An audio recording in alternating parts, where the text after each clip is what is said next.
मैं आज भगवान की वांगमयी प्रतिमा और भगवान के श्री विग्रह का अद्भुत अलौकिक स्वरूप दर्शन करके धन्य हुई हूँ।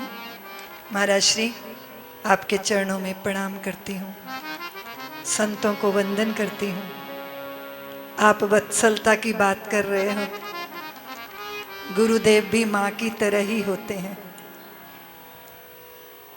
जननी जन्मती है पर माँ सहेजती है। सद्गुरु भी सहेजते हैं, हमारे अंतर को निखारते हैं, बनाते हैं। द्विज बनाने की सामर्थ्य उन्हीं में ही होती है।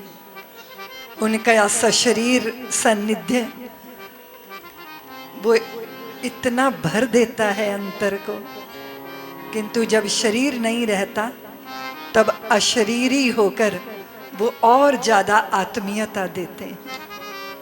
इसलिए उनका गमन मंगलमय, उनका आगमन भी मंगलमय, उनका आचरण चर्या, उनका मुखर होना मंगलमय और उनका मौन हो जाना भी मंगलमय, क्योंकि उनकी उपस्थिति ही मंगलायतन होती है। अरे ऐसे महान श्री के चरणों में मैं अपनी भावांजलि समर्पित करती हूँ। आज संतों का दर्शन करते ही लगा श्री वृंदावन धाम में तो अयोध्या ने कब्जा किया हुआ है। और निश्चित रूप से राम जी का कार्य करने के लिए जब गली गली गांव गांव घूम रही थी तो गंगोत्री में तपोवन महाराज श्री में वहां गई तो बड़ी वृद्धा ऊपर से नीचे उतर कर आई। बोले, क्या रितंबरा, राम जी का मंदिर, राम जी का मंदिर। तेरे राम जी बहुत सीधे हैं, सरल हैं, वो नहीं बनवा पाएंगे अपने मंदिर को। और मेरी गोद में उन्होंने श्याम सुंदर के छोटे से लड्डू भगवान को मेरी गोद, बोले मेरा ठाकुर टेढ़ा है, तेरे राम का मंदिर यही बनवाएगा। और कदाचित जिनके पास दृष्टि है वो, उनके पास भेद तो होता ही नहीं, वो तो अभेद दृष्टि रखते हैं।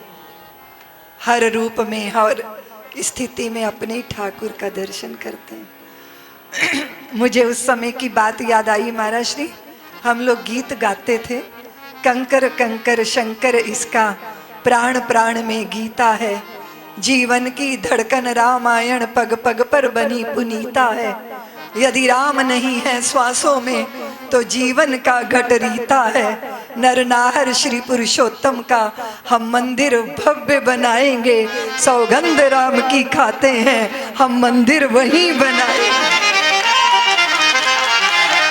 और ये संकल्प, इस संकल्प ने प्राणों को झंकृत किया, जातियों की दीवारें तोड़ी, राजनैतिक विद्वेष नष्ट हो गए, प्रांतों की दूरियां समाप्त हो गई, भाषा की विवशता नष्ट हो गई, संप्रदायों के अहंकार भी नीचे आ गए, सबने अपने सिंहासन छोड़ दिए और एक दरी पर बैठ गए। सब महापुरुष, सब संत, सारे भारत को बता दिया कि काया की माया तो नष्ट हो जाएगी पर श्री राम का सत्य शाश्वत है, वो कभी नष्ट नहीं होगा।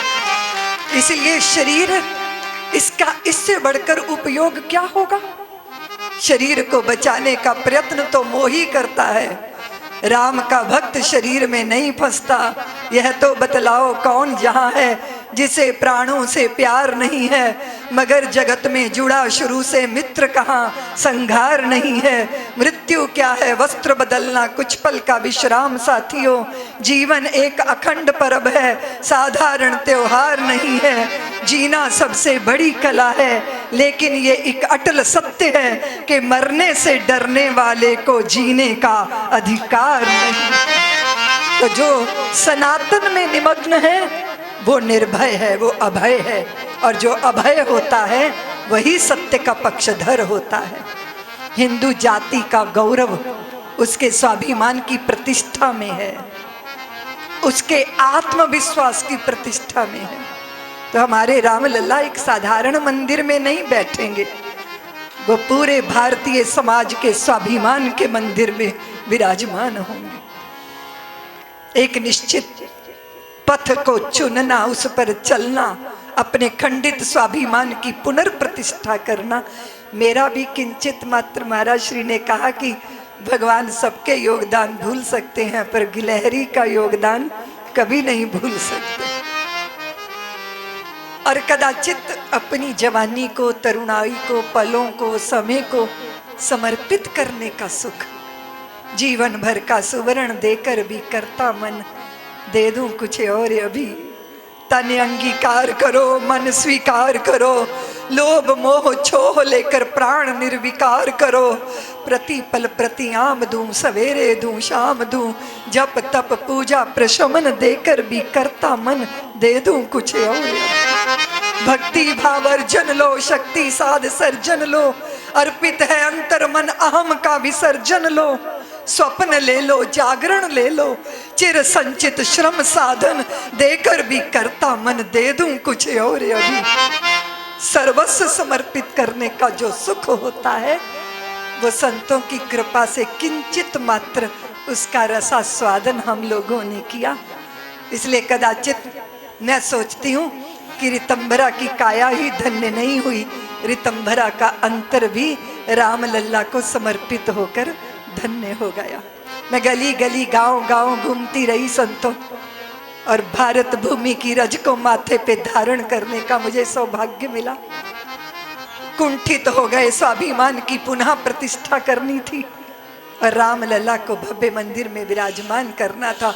और ये समझ में आ गया, ना तो कोई संस्था थी, ना कोई संगठन था, ना कोई व्यक्ति था, वो तो राम लल्ला ही थे जो सबके हृदयों में संकल्प बनकर विराजमान हुए।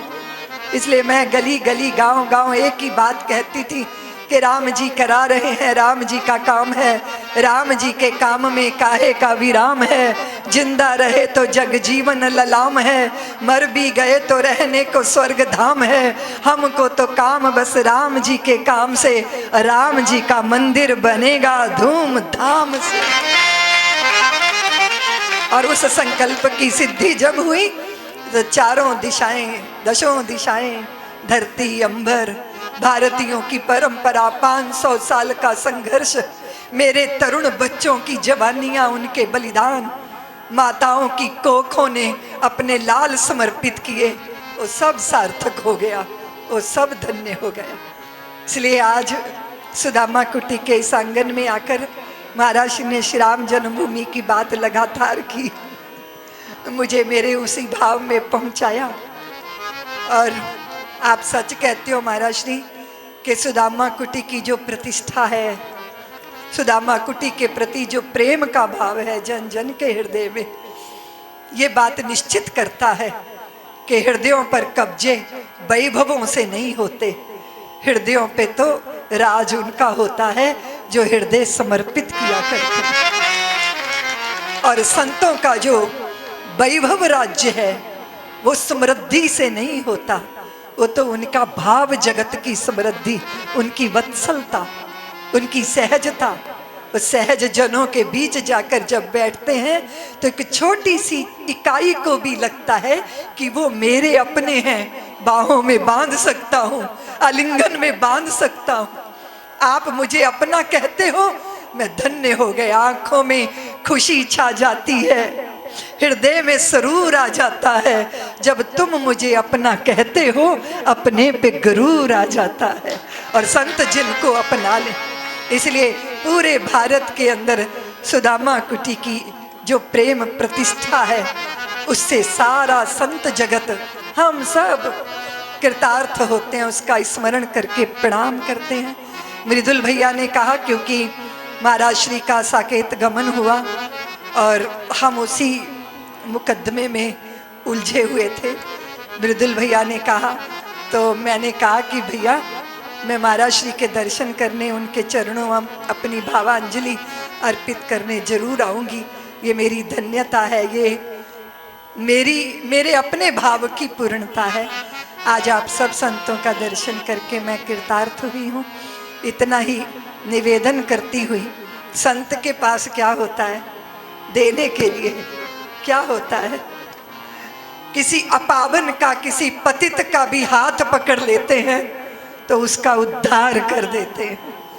लोहे को जंग लगी हो तो पारस कुछ नहीं कर सकता, पर लोहा अगर शुद्ध रूप में लोहा भी हो और संत जैसे पारस का परस मिल जाए, तुम्हारा पारस परस, मन का लोहा कंचन जब से पाया परस, पारस परस तुम्हारा, द्वार तुम्हारे ठोकर खाके पाप पुण्य हो गया हमारा। ऐसा प्रसाद महापुरुषों से मिलता है। मैं यहाँ आए हुए सभी भक्तों को भी, संतों को भी प्रणाम करती हुई महाराज श्री के चरणों में अपनी भावांजलि अर्पित करती हूँ और वाणी को विराम देती हूँ।